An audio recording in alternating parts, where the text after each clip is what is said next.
আসসালামু আলাইকুম প্রিয় দর্শক, সবাইকে স্বাগত। আজকের এই জনসভা এবং মিছিলের মধ্যে নবীনগর ধানের শীষের কান্ডারি অ্যাডভোকেট মান্নান সাহেবের নির্বাচনী আজ এক বিশাল জনসভা অনুষ্ঠিত হয়। আর এই জনসভার যাওয়ার জন্য শ্যামন্তগর গ্রামের পক্ষ থেকে এক বিশাল মিছিল রওনা হয় নবীনগর অ্যাডভোকেট মান্নান সাহেবের জনসমাবেশ। এই জন্য নবীনগর থানার মধ্যে ইতিহাস সৃষ্টি করলো অ্যাডভোকেট মান্নান সাহেবের জনসমাবেশ। আমাদের শ্যামন্তগর গ্রামের গণ্যমান্য ব্যক্তিগণ উপস্থিত ছিলেন আজকের এই জনসমাবেশে।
প্রিয় সাথী বন্ধুরা, একটু পরে মাগরিবের আজান দিবে, বক্তৃতা বাড়াবো না।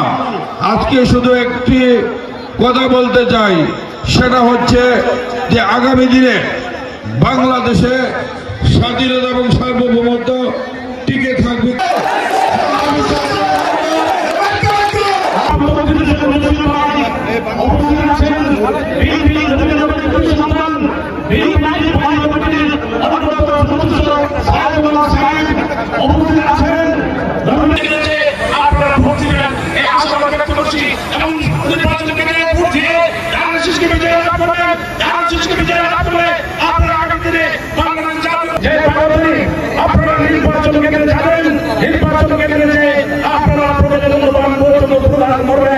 এবং আমাদের পাশে থাকা আমাদের